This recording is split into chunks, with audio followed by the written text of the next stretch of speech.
رات کا بالکل آخری حصہ ہے، مدینہ کی گلیوں میں سناٹا چھایا ہوا ہے۔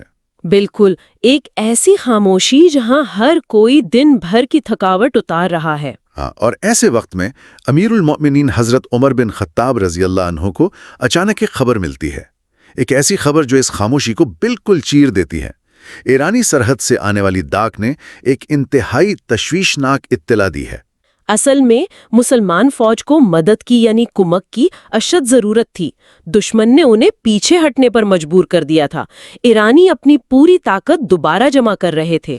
تو آج کے اس گہرے تجزیے میں ہم اسی حیرت انگیز واقعے کا تفصیلی مطالعہ کرنے والے ہیں۔ ہم دیکھیں گے کہ کیسے ایک ناممکن سمجھی جانے والی فتح حاصل ہوئی، اور اس میں نفسیاتی جنگ، نئی دریافتیں اور طاقت ملنے کے بعد اس سے دور بھاگنے کی بے مثال نفسیات شامل ہے۔ صحیح کہا، اور ہم دیکھیں گے کہ یہ سفر محض ایک جنگی فتح سے شروع ہو کر انسان کے اپنے نفس کی فتح تک کیسے جاتا ہے، کیونکہ ابواللہ نام کے شہر سے ایرانیوں کو مسلسل مدد پہنچ رہی تھی۔ جب تک اس راستے کو نہ کاٹا جاتا، سرحدی فوج کی بقا خطرے میں تھی۔ اچھا، عام زندگی حکمت عملی میں تو ایسے موقع پر ایک عظیم الشان لشکر بھیجا جاتا ہے، لیکن مدینہ میں اس وقت افرادی قوت نہ ہونے کے برابر تھی۔ ہاں، ہر جوان اور تجربہ کار شخص پہلے ہی مختلف محاذوں پر نکل چکا تھا۔ تو ٹھیک ہے، آئیے اس کے مختلف پہلوؤں کو کھولتے ہیں۔ مجھے یہاں ایک بات سمجھ نہیں آتی، جب آپ کے پاس لوگ ہی نہیں ہیں تو دشمن کے سب سے مضبوط قلعے پر حملہ کرنے کا فیصلہ کیسے کیا جا سکتا ہے؟ بظاہر تو یہ کسی کو بھی غلط فیصلہ لگے گا۔ بالکل، بظاہر تو یہ سیدھا سیدھا خودکشی کا راستہ لگتا ہے، لیکن عمر رضی اللہ عنہ ان چند بچے ہوئے افراد کی فہرست ذہن میں دوڑاتے ہیں، اور اچانک ان کی زبان سے نکلتا ہے کہ میں نے اسے پا لیا۔ اور اگلی صبح وہ جس شخص کو طلب کرتے ہیں وہ ہیں حضرت عتبہ بن غزوان رضی اللہ عنہ، جو کہ 7ویں شخص تھے جنہوں نے اسلام قبول کیا، حبشہ اور مدینہ دونوں ہجرتیں کیں، اور ہر بڑے میدان جنگ کا تجربہ رکھنے والے تھے۔ ان کی تلوار اور تیر کا نشانہ کبھی خطا نہیں جاتا تھا۔ لیکن انہیں جو فوج دی جاتی ہے نا، وہ صرف 300 سے کچھ زیادہ افراد پر مشتمل تھیں۔ ویٹ، صرف 300؟ اتنے بڑے قلعے کے خلاف؟ یہ پوری سچویشن مجھے کچھ اس طرح لگ رہی ہے جیسے آج کے دور میں کوئی نیا کاروبار یا سٹارٹ اپ بالکل دیوالیہ ہونے کے قریب ہو۔ ایک اچھا موازنہ ہے۔ ہاں، یعنی نہ ان کے پاس فنڈز ہوں، نہ وسائل ہوں، اور سربراہ ایک ایسے خاموش تباہ پرانے تجربہ کار شخص کو بلائیں اور کہیں کہ جاؤ اور مارکیٹ کے سب سے بڑے مخالف کو گرا دو۔ یہ واقعی ناممکن سا لگتا ہے۔ یہاں سب سے دلچسپ بات یہ ہے کہ فتح کا انحصار ہمیشہ صرف تعداد پر نہیں ہوتا۔ قیادت میں بعض اوقات تعداد سے زیادہ بصیرت، ارادے اور نفس پر کنٹرول کی اہمیت ہوتی ہے۔ صحیح۔ حضرت عمر اس ادراک کو بہت اچھی طرح سمجھتے تھے۔ انہیں معلوم تھا کہ ایک چھوٹی لیکن انتہائی پرعزم فوج جس کی قیادت ایک ایسا شخص کر رہا ہو جس کا اپنے دل و دماغ پر مکمل قابو ہو، وہ زیادہ خطرناک ثابت ہو سکتی ہے۔ ہاں، اور عمر رضی اللہ عنہ انہیں بھیجتے وقت جو نصیحتیں کرتے ہیں وہ بھی تو بہت خاص ہیں، کہ دشمن کی سرزمین پر اتر کر سب سے پہلے انہیں دعوت حق دینا، انکار کریں تو جزیہ، اور پھر آخری حل تلوار ہے۔ لیکن اس سے بھی بڑی بات جو انہوں نے فرمائی وہ ان کے نفس کے حوالے سے تھی۔ انہوں نے عتبہ کا یاد دلایا کہ تم اس چھوٹے لشکر کے امیر اور سالار ہو، لوگ تمہاری بات سنیں گے۔ ہاں، انہوں نے سختی سے کہا کہ تکبر سے بچنا، اور یاد رکھنا کہ اللہ نے ذلت کے بعد عزت دی ہے۔ انہیں احساس دلایا گیا کہ اصل جنگ میدان میں نہیں بلکہ ان کے اپنے اندر لڑی جائے گی۔ واقعی، کیونکہ طاقت اور عہدہ اکثر انسان کو اندھا کر دیتا ہے۔ خیر، انہیں ایک مقصد مل گیا اور ایک چھوٹا سا لشکر مل گیا، اور یہ لشکر نکل پڑتا ہے۔ اور دشمن سے تو بعد میں لڑنا تھا، پہلے سفر کی مشکلات تھیں۔ ہاں، یہاں کہانی میں ایک عجیب سا موڑ آتا ہے۔ اس لشکر میں مجاہدین کی بیویاں بھی شامل تھیں۔ جب یہ لوگ ابلہ شہر کے قریب ایک سرسبز مقام پر پاؤ رکھتے ہیں تو ان کے پاس کھانے کو کچھ نہیں بچتا۔ بھوک اس قدر شدت اختیار کر لیتی ہے کہ زندہ رہنے کا مسئلہ پیدا ہو جاتا ہے۔ کچھ لوگ خوراک کی تلاش میں نکلتے ہیں، اور اسی تلاش کے دوران انہیں کچھ مٹکے پڑے ملتے ہیں۔ ایک میں تو کھجوریں تھیں جن سے وہ پوری طرح واقف تھے، لیکن دوسرے مٹکے میں کچھ اور تھا۔ جی، اس دوسرے مٹکے میں سفید رنگ کے چھوٹے چھوٹے دانے تھے جن پر زرد رنگ کا چھلکا تھا۔ اور جیسے ہی وہ ان مٹکوں کو لشکر میں واپس لاتے ہیں، ایک ساتھی ان سفید دانوں کو دیکھ کر چیخ اٹھتا ہے کہ اس کے قریب نہ جانا، یہ دشمن کا رکھا ہوا زہر ہے۔ بالکل، انہوں نے واقعی اسے زہر سمجھا۔ وہ لوگ ساری رات ایک گھوڑے پر اس کا تجربہ کرتے ہیں تاکہ اگر مرنا ہو تو گھوڑا مرے، اور رات بھر پہرا دیتے ہیں۔ یہاں آ کر معاملہ واقعی دلچسپ ہو جاتا ہے۔ مطلب انہوں نے چاول کو زہر سمجھ لیا۔ یہ تو ویسی ہی بات لگتی ہے کہ جیسے 18ویں صدی کا کوئی انسان آج اچانک ایک جدید سمارٹ فون دیکھ لے۔ واقعی اسے تو وہ کوئی جادو ہی لگے گا۔ صحیح، کیونکہ اس کے ذہن میں ایسی کسی چیز کا تصور ہی نہیں ہے۔ صبح جب گھوڑا ٹھیک ٹھاک رہتا ہے تو عتبہ رضی اللہ تعالیٰ عنہ کی بہن اپنے والد کا قول یاد دلاتی ہیں کہ زہر کو آگ پر بھون لیا جائے تو نقصان نہیں ہوتا، اور وہ اسے ہانڈیا میں ڈال کر پکاتی ہیں، چھلکا اتر جاتا ہے اور وہ سب اسے کھاتے ہیں۔ بعد میں انہیں پتہ چلتا ہے کہ یہ تو چاول تھے۔ یہ واقعہ سننے میں تھوڑا مزاحیہ ضرور لگتا ہے، لیکن یہ اس بات کی نشاندہی کرتا ہے کہ یہ عرب مجاہدین جنگ میں تو ماہر تھے، لیکن دنیا کی آسائشوں سے اس قدر ناواقف تھے۔ اگر ہم اسے وسیع تر پس منظر میں دیکھیں تو یہ صرف ایک مزاحیہ غلط فہمی نہیں تھی، یہ واقعہ اس ثقافتی فرق کو ننگا کرتا ہے جو ایک سادہ قوم اور ایک پرتعیش ایرانی سلطنت کے درمیان تھا۔ ہاں، یعنی ایک طرف سادگی اور دوسری طرف عیش و عشرت۔ بالکل، ایرانی سلطنت صدیوں سے لذیذ کھانوں کی عادی تھی، ان کا ذہن اور جسم آرام پر پل رہا تھا، جبکہ یہ مجاہدین دنیاوی آسائشوں سے اتنے ناواقف تھے کہ ایک عام فصل کو زہر سمجھ رہے تھے۔ تو اس کا جنگی فائدہ کیا تھا؟ فائدہ یہ تھا کہ ان کی خوشی محلوں یا کھانوں سے جڑی ہوئی نہیں تھی، یہ جسمانی اور نفسیاتی طور پر سختی جھیلنے کے لیے بنے تھے، اور جب آپ کی ضرورت اتنی محدود ہو تو آپ کو ہرانا انتہائی مشکل ہو جاتا ہے۔ یہی ان کی اصل طاقت تھی۔ عجیب کشمکش ہے، ایک ایسی فوج جس کی ضرورت کم ترین ہے لیکن ان کے پاس اسلحہ بھی تو نہیں ہے۔ چلے چاول کھا کر بھوک تو مٹ گئی، لیکن سامنے عبیللہ کا قلعہ بند شہر ہے، دریائے دجلہ کے کنارے ایک مضبوط قلعہ۔ ہاں، جہاں ایرانی فوج اسلحہ اور پہرے داروں کے ساتھ موجود ہے، اور مسلمان لشکر میں صرف 7 لوگوں کے پاس تلواریں اور نیزے ہیں، باقی بالکل نہتے ہیں۔ لاجک تو یہی کہتی ہے کہ فتح ممکن نہیں۔ یہاں سے نفسیاتی جنگ کا وہ عظیم طریقہ شروع ہوتا ہے جس نے اس دن تاریخ بدل دی۔ حضرت عتبہ نے یہ بھانپ لیا تھا کہ جب مادی طاقت کمزور ہو تو جنگ سامنے والے کے ذہن میں لڑی جاتی ہے۔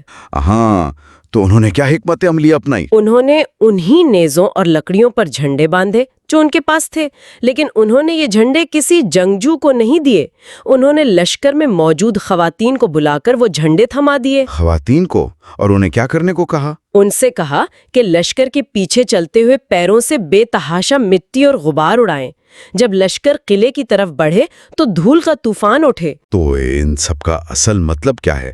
ایرانی فوج جیسی تجربہ کار فوج محض مٹی اڑنے سے کیسے ڈر سکتی ہے؟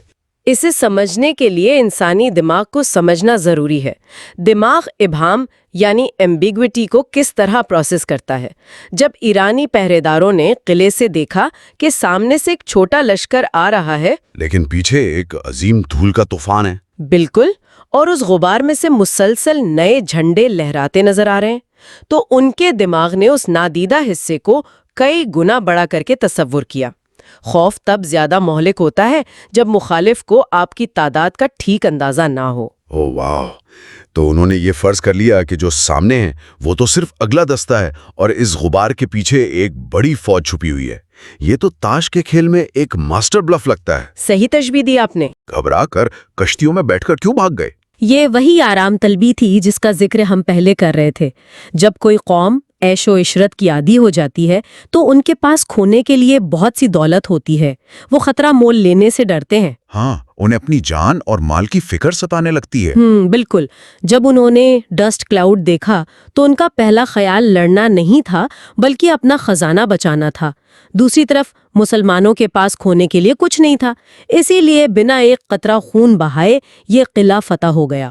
بغیر کسی جانی نقصان کے عظیم فتح مسلمان ابال اللہ میں داخل ہوتے ہیں، لیکن یہاں ان کی زندگی کا سب سے بڑا امتحان شروع ہوتا ہے۔ اب تک جو خطرہ تھا وہ باہر تھا، اور اب خطرہ قلعے کے اندر تھا۔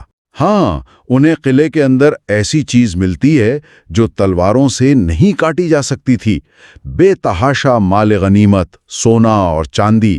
ایک شخص نے مدینہ جا کر بتایا کہ وہاں لوگ سونے اور چاندی سے کھیل رہے ہیں۔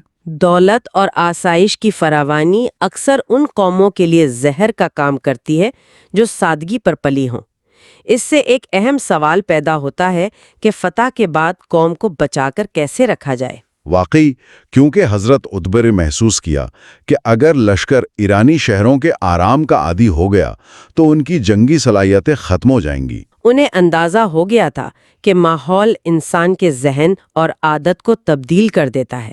یہاں عتبہ رضی اللہ عنہ کا فیصلہ میری سمجھ سے واقعی باہر ہو جاتا ہے۔ عام طور پر جب فتح ہوتی ہے، خزانے ملتے ہیں، تو فتح کرنے والا وہیں محل میں رک جاتا ہے۔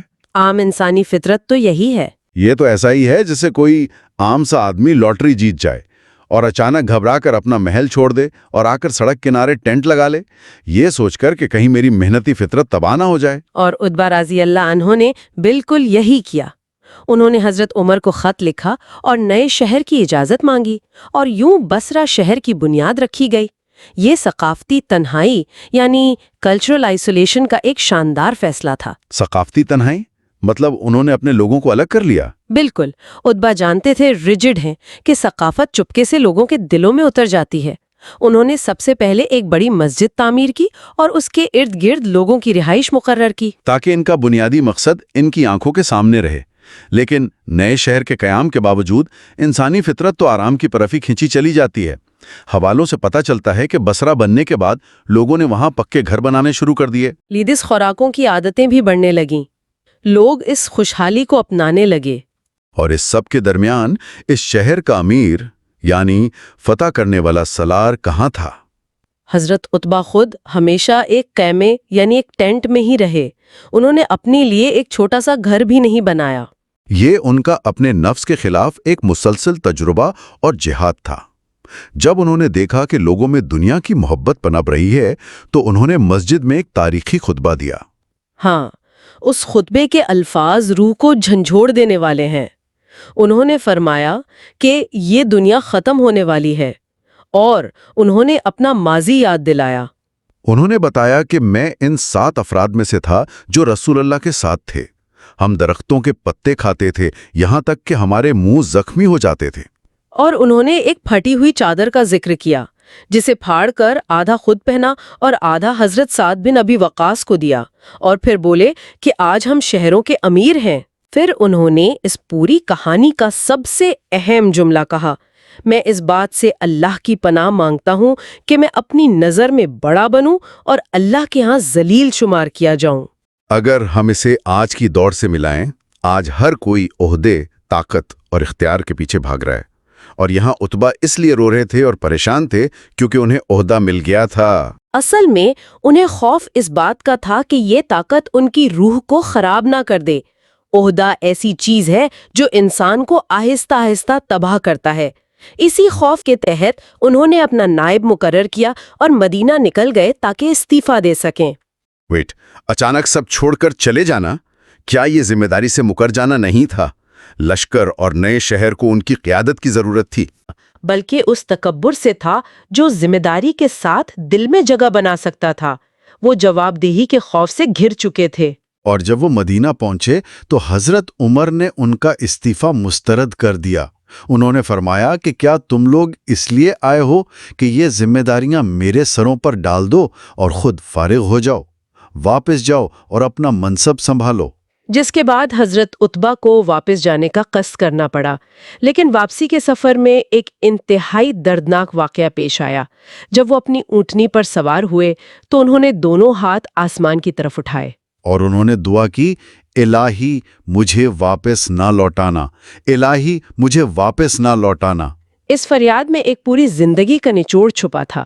وہ دنیا کی بلندی اور اس کے نتیجے میں آخرت کی ذلت کے خوف میں تھے۔ اور اس دعا میں ایسی تاثیر تھی کہ ابھی وہ مدینہ سے تھوڑے ہی فاصلے پر پہنچے تھے کہ ان کی اونٹنی لڑکھڑائی، وہ زمین پر گرے اور وہیں ان کا انتقال ہو گیا۔ موت کی دعا مانگنا تاکہ اختیار کی آزمائش سے بچا جا سکے، یہ طاقت کے معنی کو نئے رخ سے پیش کرتا ہے۔